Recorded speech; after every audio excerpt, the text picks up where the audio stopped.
edukasyon. Candon City Division, tara na! Isang pagbati ng maligaya at masiglang araw, oras at panahon sa ating mga minamahal na mag-aaral, mga magulang, mga masigasig na taga-subaybay ng mga bata. Malugod namin kayong inaanyayahan sa DZTV, Tiradpas Network, DepEd Candon City Teleskwela, Kanlungan ng Kaalaman tungo sa Kahusayan at Kaularan. Ako si Binibining Lady Ann Bermejo, ang iyong guro para sa ikalawang episode, ikalawang quarter ng ating aralin sa Filipino, Baitang 8. Ang paksang pag-aaralan natin ngayon sa panitikan ay tungkol sa balagtasan. Kaya ihanda mo na ang iyong kwaderno at ballpen at magsimula na tayo. Para sa ating most essential learning competency, nabubuo ang mga makabuluhang tanong batay sa napakinggang palitan ng katuwiran at ang ating layunin. Kayo ay naasahang nakabubuo ng makabuluhang tanong hinggil sa napapanahong issue o paksang maaaring pagtalunan sa balagtasan sa kasalukuyan.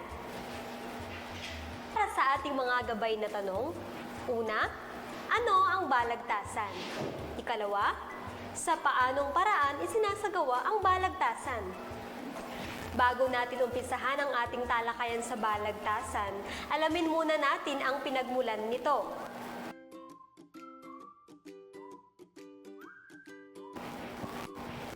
Ayon sa aklat ni Zafra ng 1999, isinilang ang balagtasan sa isang pulong ng Kapulungang Balagtas, isang katipunan ng mga mananagalog at makatagalog na idinaos sa gusali ng Instituto de Mujeres na noon ay nasa Tayuman, Tondo, Maynila. Nasabing si Patricio Dionisio ang sumulat ng kauna-unahang script ng balagtasan. Si Francisco Balagtas ang kinikilalang ama ng panulaang Tagalog at ama ng balagtasan. Alam mo ba na ang balagtasan ay isang uri ng pagtatalo sa paraang patula ng 3 tauhan? Ang sumusunod ay ang kanilang papel na ginagampanan. Ang unang tauhan sa balagtasan ay ang lakandiwa o lakambini. Sino man sa dalawang ito na napiling mga siwa sa balagtasan ang siyang nagpapakilala sa paksang pagtatalunan. Ang tungkulin nito ay manawagan sa mga mambabalagtas. Ang ikalawang tauhan ay tinatawag na mambabalagtas A o panig ng sang-ayon. Samantalang ang ikatlong tauhan naman ay mambabalagtas B o panig naman ng hindi sang-ayon. At dito tatanggapin ng lakandiwa o lakambini ang dalawang mambabalagtas at dito na magsisimula ang pagtatalo. Tingnan class na ang unang palitan ng argumento ay unang bibigkasin ng patula ni mambabalagtas A at sasagot naman si mambabalagtas B sa anyong patularin. Pagkatapos ng unang palitan ng argumento ay isusunod naman ang pangalawang palitan ng argumento at pangatlong sagutan. Tatapusin ng lakandiwa o lakambini ang sagutan at titingnan ang desisyon ng madla. Ang lakandiwa o lakambini rin ang magbibigay ng hatol sa balagtasan. Nasusundan ba mga mag-aaral ang ating talakayan? Magaling! Kung gayon, itutuloy natin ang pagtalakay. Alamin din natin ang pagkakaiba ng mambabalagtas at mambibigkas. Ang mambabalagtas ay isang makata na lumilikha ng tula. Nakikipagtalo siya sa paraang patula. May sukat, tugma at talinghaga ang balagtasan. Samantala, ang mambibigkas naman ay sino mang bumibigkas ng tula pero hindi sila otomatikong matatawag na makata. May sinusunod ding script ang balagtasan. Sina Jose Corazon de Jesus at Florentino Colliantes ay magkasamang binuo ang una nilang balagtasan na bulaklak ng kalinis-linisan. Isinasaulo ito, ngunit nagkakaroon din ng biglaang paghabi ng tula bilang argumento sa paksang pinagtatalunan na hindi minsan maiiwasang mangyari. Naunawaan ba mga mag-aaral? Mahusay! Mayroon ding sinusunod na tono ang mambabalagtas. Ano naman kaya ito? Hindi lamang isang tono ang ginagamit sa pagbigkas, bagkus ito ay naaayon sa diwa ng tula. Para sa mas malinaw na pangunawa, mga mag-aaral, tingnan ninyo ang halimbawa ng balagtasan. Ang orihinal na gumanap na lakandiwa ay si Fernando Monleon na kilala rin sa tawag na Batobalani, ang Makata ng Laguna. Nagagampanan ni Ginoong Jose Valdez. Ang mambabalagtas naman ay orihinal na ginanapan ni Emilio Mar Antonio, ang Makata ng Bulacan para sa panig ng pangaral. Nagagampanan ni Ginang Maricel Tejano. At Teo S. Bailen, ang Makata ng Cavite para sa panig ng pamalo, nagagampanan ni Lady Ann Permejo.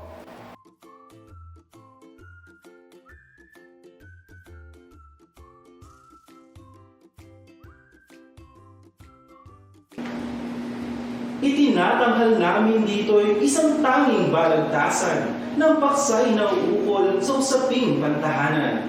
Ito'y laging suliranin ng makukop na magulang nang nasa'y patinuin bawat supling nilang hirang. Sa pagpubog sa ugali nitong anak na tangkakal, alin ang dapat gamitin? Pamalo ba o pangaral?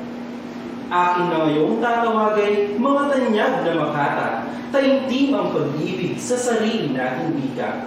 At kung sila'y narito na at handa ng manlasa, hinihintay ko na ngayong manawagan silang pusa. Samantala akong ito bilang isang lakandiwa ay marangal na labanan ang tangi kong minanasa. Marangal na lakandiwa at mga mahal kong kalahi, akong anak ng Cavite na bibigay pasintag. Sa binuksan dito ngayong isang paksang tanging-tanging, yang panig ng pamalo ay siya kong pinipili. Mahal ko man ako kung ito'y walang pasubali, ay hindi ko papayagang maging liko ang ugali. Kaya't ako'y naririto na ang baoy pulis dili, sa tanghalay papanikin sa kalipot maaari. Ang Makata ng Cavite, yamang ngayon nananawagan. Bilang unang paggunita, dito'y aking papayuhan. Kung ang baon mong tula at hinawi kunti lamang, umurong na pagkat ito'y laban ng kahiliyan. Dadakwat kung handa ka nang makihamok ng lutlutan. Tumalik ka ipagtanggol ang panig mong pinanigan. Maginoong lakandiwat, nalilimping karamihan. Ang taal sa Bulakenyo bumapatid nagpupugay. Yamang diya't may makatang sa Cavite na muhatan, na ang dala ay pamalo sa bunsong may kasalanan.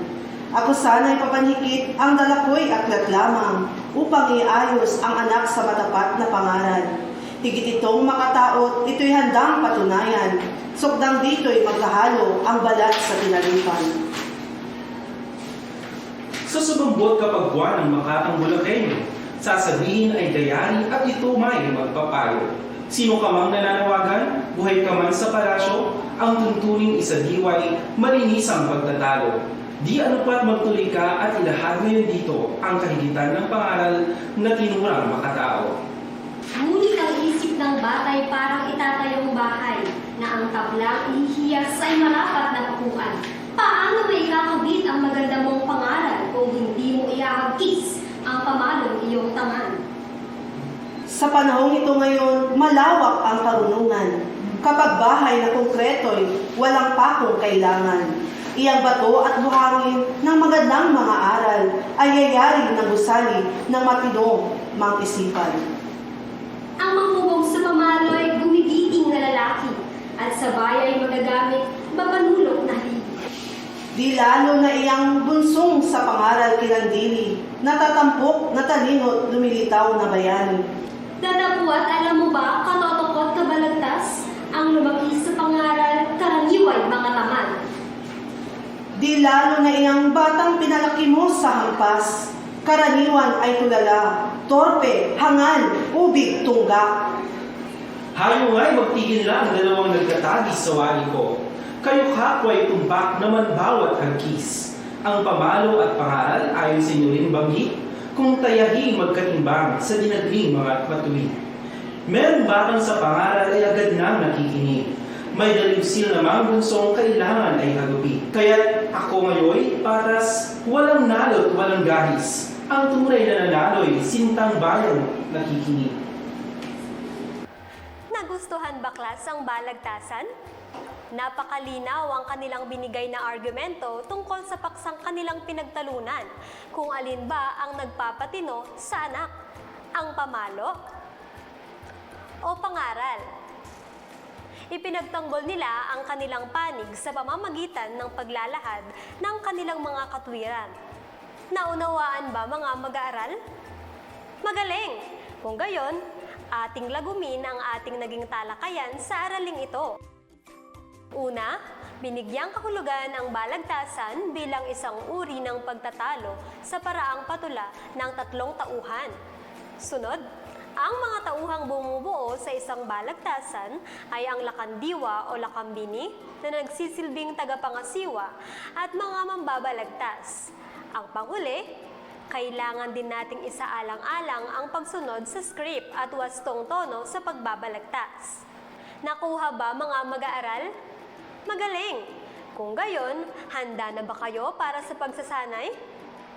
Gamitin ang inyong ballpen at papel para sa pagsagot sa mga katanungan. Ang panuto, piliin ang titik ng tamang sagot. Isulat ito sa inyong sagutang papel. Unang bilang, alin sa sumusunod ang tawag sa lalaking tagapangasiwa ng isang balagtasan? A. Hurado, B. Lakandula, C. Lakandiwa, o letter D. Tagapamagitan.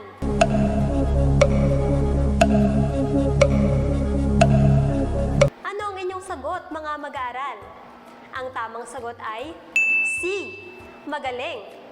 Para sa ikalawang bilang, ang sinasabing sumulat ng kauna-unahang script ng balagtasan ay si A.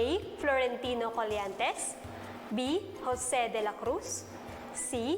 Jose Corazon de Jesus, o letter D. Patricio Junicio.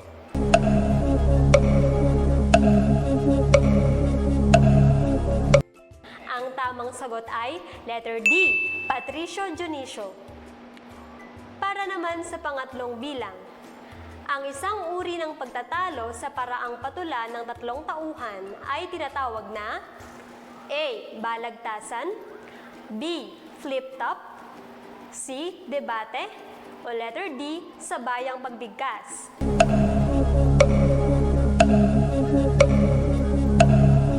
Ang tamang sagot ay letter A. Balagtasan. Para sa ikaapat na bilang, sino sa mga sumusunod ang kinikilalang ama ng panulaang Tagalog? Letter A. Francisco Balagtas, letter B. Joseng Sisiw, letter C. Jose Corazon de Jesus, letter D. Patricio Junicio.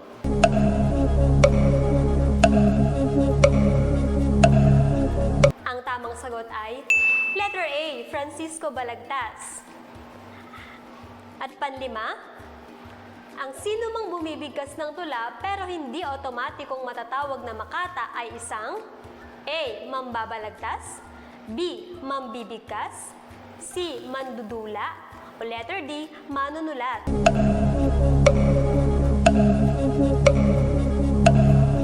Ang tamang sagot ay letter B. Mambibigkas. Nakuha ba mga mag-aaral? Magaling!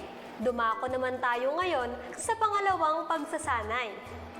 Para sa panutong dapat sundin, bumuo ng mga makabuluhang tanong kaugnay sa napakinggan mong halimbawa ng balagtasan na may paksang alin ang lalong nagpapatino sa mga anak, pamalo o pangaral.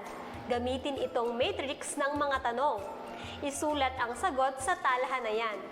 Gamitin nating halimbawa ang tanong na nag-uumpisa sa ano? Ano ang tamang paraan sa pagdidisiplina ng mga anak? Nakuha ba? Kung gayon, bibigyan ko kayo ng 2 minuto para gawin ito. Handa na ba kayo?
Tapos na ang 2 minuto.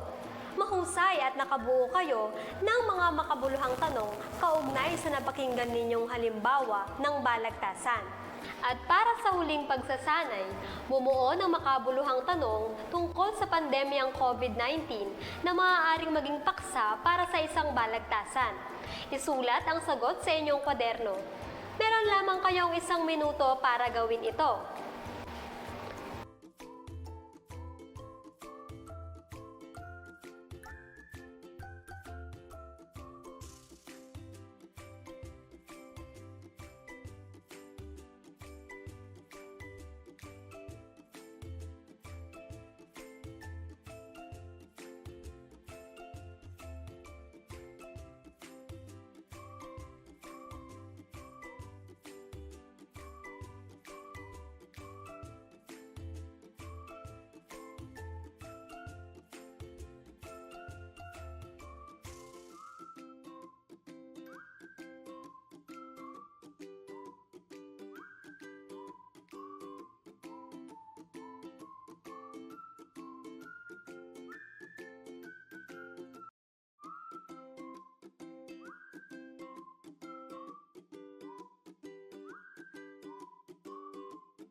Tapos na ang 1 minuto. Binabati ko kayo dahil nagawa ninyong sagutan ang lahat ng mga pagsasanay. Para sa karagdagan pang mga kaalaman ay hanapin lamang ang mga sangguniang ito. Umaasa ako na marami kayong natutuhan sa ating naging talakayan sa araling ito. Para sa kasabihan ngayong araw, pag-isipang mabuti mga mag-aaral. Anak na di paluhain, ina ang patatangisin. Muli, ako si Binibining Lady Ann Bermejo na nagsasabing sa Filipino, makabuluhan ang iyong pagkatuto. Hanggang sa muli nating pagkikita, paalam!